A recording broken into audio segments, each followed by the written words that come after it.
नमस्कार जोहार। चलिए जानते हैं झारखंड की ताज़ा खबरों को, लेकिन उससे पहले अगर आपने अभी तक इस चैनल को सब्सक्राइब नहीं किया तो सब्सक्राइब कर लें, जिससे कि आपको झारखंड की ताज़ा खबर रोजाना मिलती रहे।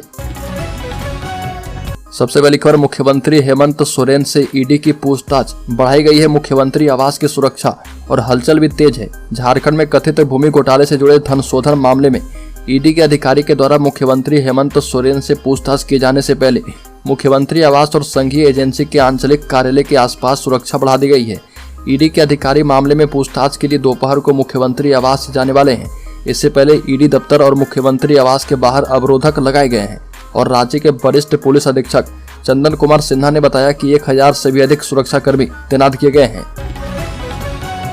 अगली खबर, झारखंड में ईडी की कार्रवाई को लेकर आदिवासी संगठनों ने राजभवन के समक्ष धरना दिया और प्रोटेस्ट में हजारों आदिवासी समाज के लोग जुटे।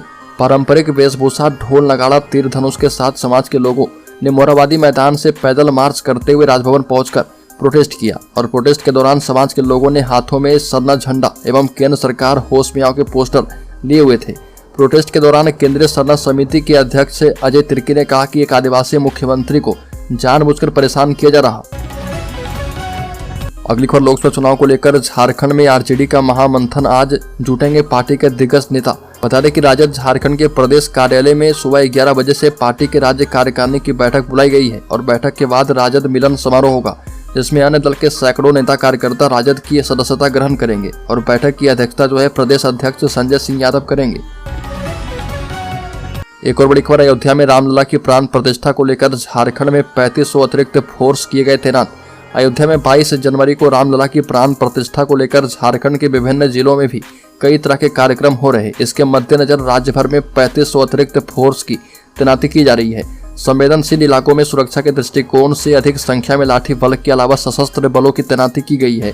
वहीं सामान्य इलाकों में लाठी बल की तैनाती की गई है। जमशेदपुर में 300, चाईबासा में 100, खूंटी में 100, सिमडेगा में 100, सरायकेला में 100, गुमला में 100 जवान, लोहरदगा में 200 जवान, हजारीबाग में 300 जवान और कोडरमा में 150 जवान की तैनाती की गई है। अगली खबर, झारखंड में 300 मेगावाट की लोड शेडिंग, पावर एक्सचेंज से नहीं मिल रही बिजली। रांची समेत राज्य के बड़े हिस्सों में लगातार लोड शेडिंग हो रही है और वजह है कि पावर एक्सचेंज से झारखंड को अतिरिक्त बिजली नहीं मिल पा रही है। राज्य में बिजली की मांग 1810 मेगावाट हो गई थी, पर केवल 1500 मेगावाट बिजली ही उपलब्ध थी। इस कारण 300 मेगावाट की लोड शेडिंग की जा रही थी और राज्य के ग्रामीण इलाकों में भी लोड शेडिंग हुई है। अगली खबर, वित्त रहित शिक्षा संयुक्त संघर्ष मोर्चा की बैठक अब 25 जनवरी को। बता दें कि झारखंड में वित्त रहित शिक्षा संयुक्त संघर्ष मोर्चा ने इंटर कॉलेज के प्राचार्य, उच्च विद्यालय, संस्कृत विद्यालय और मदरसा विद्यालय के प्रधानाचार्य एवं शिक्षक प्रतिनिधियों की 22 जनवरी 2024 को होने वाली बैठक को रामलला के प्राण प्रतिष्ठा को देखते हुए 25 जनवरी को सर्वोदय बाल निकेतन उच्च विद्यालय धुर्बा में करने का निर्णय किया है और इसमें 31 जनवरी 2024 को राजभवन के सामने महाधरना, बजट सत्र के समय प्रोटेस्ट एवं घेराव कार्यक्रम को सफल बनाने पर चर्चा की जाएगी और निर्णय किए जाएंगे। बताते चले कि 11 जनवरी को अध्यक्ष मंडल ने 75% अनुदान वृद्धि की अनुशंसा पर शिक्षा विभाग के द्वारा कोई निर्णय नहीं लेने, 1 वर्ष से संलेख को विधि एवं वित्त विभाग में नहीं भेजना और मंत्री परिषद की सहमति नहीं लेने के विरोध में आंदोलन का निर्णय किया गया था। अगली खबर, शिक्षकों की प्रोन्नति नियमावली को लेकर हुई बैठक। झारखंड प्रगतिशील शिक्षक संघ राज्य कार्यकारिणी एवं जिला इकाई की ऑनलाइन बैठक प्रदेश अध्यक्ष आनंद किशोर साहू की अध्यक्षता में की गई है। संचालन प्रदेश महासचिव बलजीत कुमार सिंह ने किया है और इसमें विभिन्न जिलों से जुड़े शिक्षकों ने कहा कि अपने अपने जिलों से सैकड़ों की संख्या में शिक्षक, प्रारंभिक शिक्षक प्रोन्नति रूलबुक 2024 के ड्राफ्ट पर विभाग के द्वारा जारी ईमेल में अपने सुझाव और आपत्ति प्रेषित कर रहे हैं। अगली खबर, झारखंड में जीएसटी चोरी मामले में धानुका एवं केजरीवाल के ठिकानों पर छापा। जीएसटी चोरी के आरोप में राजस्व खुफिया निदेशालय ने रांची के व्यापारी विजय धानुका और काशी केजरीवाल के ठिकानों पर छापा मारा। छापेमारी के दायरे में इन दोनों व्यापारी के बिहार स्थित ठिकानों को भी शामिल किया गया। डीआरआई के अधिकारी के दल ने दोपहर करीब 2 बजे इन दोनों व्यापारी के ठिकाने पर छापा मारा है और डीआरआई के अधिकारी ने विजय धानुका के काके रोड स्थित और काशी केजरीवाल के लालपुर स्थित ठिकानों पर छापा मारा। एक और बड़ी खबर, गवर्नर सीपी राधाकृष्णन का मुख्यमंत्री हेमंत सोरेन को पत्र, कहा कि विधि व्यवस्था दुरुस्त करें। बता दें कि राज्यपाल सीपी राधाकृष्णन ने राज्य के मुख्यमंत्री हेमंत सोरेन को चिट्ठी भेजी है। चिट्ठी में राज्य की विधि व्यवस्था पर चिंता जाहिर की है, साथ ही विधि व्यवस्था दुरुस्त करने को कहा और राज्यपाल ने पत्र में कहा कि राज्य में हाल के दिनों में कई ऐसी घटनाएं हुई है जो कि चिंता बढ़ाने वाली है और कुछ घटनाओं का जिक्र किया गया है। राज्यपाल का पत्र मिलने के बाद आला अधिकारी ने विधि व्यवस्था की समीक्षा की है और अधिकारी को आवश्यक दिशा निर्देश दिए गए हैं। राज्यपाल ने इससे पहले कई बार मीडिया के सामने सार्वजनिक रूप से राज्य की विधि व्यवस्था पर चिंता जाहिर की है। अगली खबर, अपने बच्चे को बचाएं क्योंकि नशा कारोबार का हब बन चुका है झारखंड। झारखंड नशे का हब बनता जा रहा, जो कि कहीं न कहीं खतरे की घंटी है। अब इसे लेकर ही सीआईडी की तरफ से कई कड़े निर्देश जारी किए गए हैं। नारकोटिक्स के बड़े माफियाओं की वर्तमान स्थिति और उनके बेलर के भी पहचान को लेकर विशेष निर्देश पुलिस के वरीय अधिकारी को दिए गए हैं। बता दें कि राज्य में सबसे ज्यादा नशे से प्रभावित जिला चतरा है और यहाँ बड़े पैमाने पर रान नशे की खेती होती है। यहीं से दूसरे राज्य में नशे का सामान भी सप्लाई किया जाता है। अगली खबर, सरकार को अबुआ आवास के लिए मिले 31 लाख आवेदन। झारखंड सरकार को अबुआ आवास योजना के लिए अब तक 32 लाख आवेदन मिल चुके हैं। इनमें 29 लाख आवेदनों का वेरिफिकेशन किया जा चुका है और इनमें से करीब 1 लाख आवेदन डुप्लीकेट मिले हैं। ग्रामीण विकास विभाग के सचिव चंद्रशेखर ने सूचना भवन में प्रेस कॉन्फ्रेंस कर ये जानकारी दी और वो विभाग की 4 साल की उपलब्धियों को सामने रख रहे थे। सचिव ने कहा कि विभाग बंजर भूमि पर कांटा रहित कैक्टस के पौधे लगाने की योजना पर कार्य कर रहा और यह पशु चारा के साथ वेगन लेदर निर्माण में भी काम आएगा। झारखंड के सरकारी विश्वविद्यालय में पीएचडी थीसिस में धड़ल्ले से हो रही है नकल। राजभवन की रैंडम जांच से उजागर हुआ है मामला। झारखंड के सरकारी विश्वविद्यालय में पीएचडी के लिए होने वाले रिसर्च में नकल और साहित्यिक चोरी पर रोक नहीं लग पा रही है और झारखंड के राजभवन ने विश्वविद्यालयों में शोधार्थियों द्वारा जमा करवाई पीएचडी स्थित थीसिस की रैंडम जांच में पाया है कि रिसर्च का स्तर तो निम्न है ही, नकल भी जमकर हो रही है। राज्य के विश्वविद्यालय के चांसलर सह राज्यपाल सीपी राधाकृष्णन ने इस पर गंभीर चिंता जताई है और राजभवन ने राज्य के सभी सरकारी विश्वविद्यालय से पीएचडी के 5 थीसिस मंगाए हैं। बड़ी खबर, सारा बोझ अपनी पत्नी पर डालकर आराम फरमाने वाले पतियों को अब सावधान हो जाने की आवश्यकता है। झारखंड हाईकोर्ट ने बच्चों के भरण पोषण से जुड़े एक मामले में फैसला सुनाते हुए कहा कि बच्चों की मां भले ही किसी नौकरी में हो, लेकिन उनका पिता भी बच्चों का भरण पोषण करने के लिए उत्तरदायी होगा। और मामला जो है झारखंड के हजारीबाग का है। हजारीबाग की फैमिली कोर्ट में निभा सिंह नामक महिला ने आवेदन दायर किया था। अगली खबर, झारखंड रांची हिंसा मामले में 7 के खिलाफ वारंट जारी करने का आगरा सीजेएम कोर्ट ने फैसला रखा है सुरक्षित। राजधानी रांची के मेन रोड में 10 जून 2022 को हुई हिंसा के मामले में दिल्ली मार्केट पुलिस ने सीजेएम कोर्ट में 7 लोगों के खिलाफ गैर जमानती वारंट जारी करने के लिए आवेदन दिया है और सीजेएम कोर्ट ने फैसला सुरक्षित रख लिया है। जिन 7 लोगों के खिलाफ वारंट के लिए आवेदन दिया गया है उनमें मोहम्मद नकीम, माजिद आलम, मोहम्मद सद्दाम, जमालुद्दीन, खालिद उमर, मोहम्मद बिलाल, मोहम्मद हरीफ के नाम शामिल हैं। अगली बड़ी खबर, झारखंड हाईकोर्ट ने साहिबगंज के नींबू पहाड़ पर अवैध खनन की सीबीआई जांच पर लगाई रोक। झारखंड हाईकोर्ट ने साहिबगंज के नींबू पहाड़ पर अवैध माइनिंग की सीबीआई जांच पर रोक लगा दी है। झारखंड सरकार ने इस मामले में सीबीआई की ओर से दर्ज एफआईआर को चुनौती देते हुए याचिका दायर की थी और इस सुनवाई पर करते हुए जस्टिस राजेश कुमार की बेंच ने जांच पर रोक लगाते हुए सीबीआई को जवाब दाखिल करने का निर्देश दिया है। एक और बड़ी खबर, मोर्चा प्रकोष्ठ और जिलाध्यक्ष बनाने में लगी प्रदेश भाजपा। 6 से अधिक जिलों को मिल सकते हैं नए अध्यक्ष।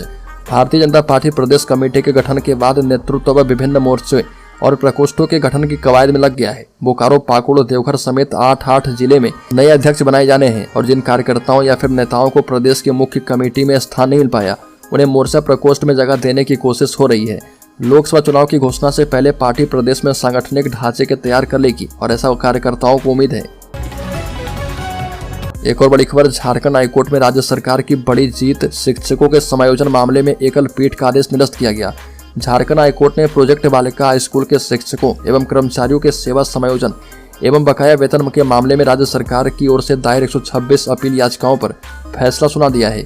Acting chief justice S Chandrashekhar एवं जस्टिस अनुभा रावत चौधरी की खंडपीठ ने राज्य सरकार की ओर से दायर अपील याचिकाओं को स्वीकार कर लिया है। साथ ही एकल पीठ के फैसले को निरस्त करते हुए मामले को निष्पादित कर दिया है।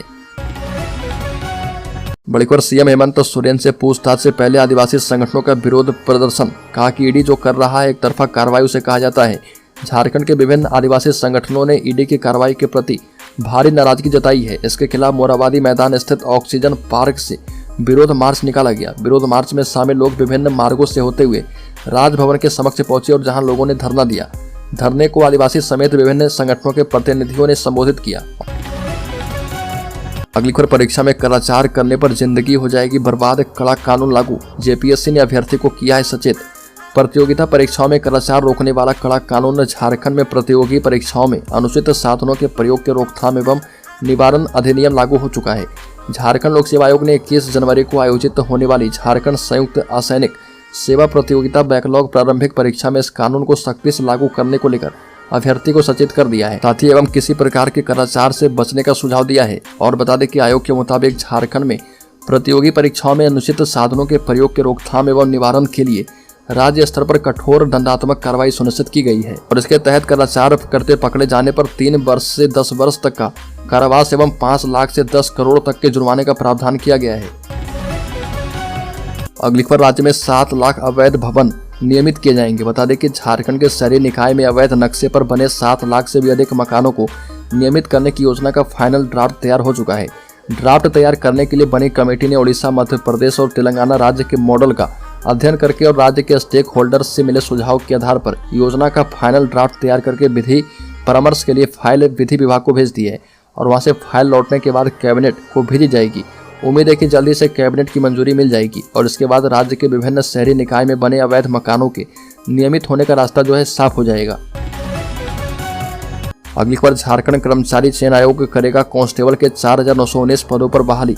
बता दें कि 10वीं पास उम्मीदवारों को झारखंड कर्मचारी चयन आयोग कांस्टेबल के पद पर सरकारी नौकरी से जुड़ने का अवसर प्रदान कर रहा। इस पदों पर आवेदन प्रक्रिया जो है 22 जनवरी से शुरू हो रही है। इच्छुक और योग्य उम्मीदवार 21 फरवरी तक ऑफिशियल वेबसाइट पर जाकर ऑनलाइन आवेदन कर सकते हैं। झारखंड स्टाफ सिलेक्शन कमीशन की ओर से कांस्टेबल के 4,919 पदों पर भर्ती का नोटिफिकेशन जो है जारी किया गया है। अगली खबर, बाबा बागेश्वर धाम के पंडित धीरेन्द्र कृष्ण शास्त्री की कथा झारखंड में करवाने के लिए उनके भक्त प्रयास कर रहे और धीरेन्द्र शास्त्री ने पलामू, धनबाद और गिरिडीह में कथा के लिए समय दिया था, लेकिन प्रशासन ने आयोजन की अनुमति नहीं दी है और लोगों का कहना है कि उनके आने से और बाबा को आमंत्रित करने से झारखंड सरकार डर गई है। बाबा खतरनाक हैं, बाबा की कथा में बहुत भीड़ होती है, इसलिए हमारी कथा करवाने से इनकार कर रहे। ये भी कहा कि झारखंड सरकार से कोई लेना देना नहीं है, पता नहीं क्यों डरती है। अंत में धीरेन्द्र शास्त्री ने कहा कि हम झारखंड आएंगे और कोर्ट का आदेश लेकर आएंगे। अगली खबर, जेजेएमपी के 4 उग्रवादी गिरफ्तार, एरिया कमांडर और उनकी पत्नी के लिए वसूलते थे लेवी, वसूली में मिलता था हिस्सा। पलामू पुलिस ने नक्सली संगठन जेजेएमपी के 4 सदस्यों को गिरफ्तार करके जेल भेज दिया है। गिरफ्तार नक्सली में पांकी के नवागढ़ निवासी धर्मेंद्र कुमार सूरजीन गांव का सतन उरांव, जगन उरांव और राधाडी गांव का राजू साव शामिल है। एरिया कमांडर ध्रुव जी उर्फ राजू राम और उसकी पत्नी अनीता के कहने पर चारों लेवी वसूलते थे और छोटे बड़े ठेकेदार और राशन डीलर को धमकाकर लेवी वसूली करते थे और वसूली गई राशि से इन्हें इनका हिस्सा मिलता था। गिरफ्तार उग्रवादी के पास से हथियार, पर्चा और रुपया पुलिस ने बरामद किया है।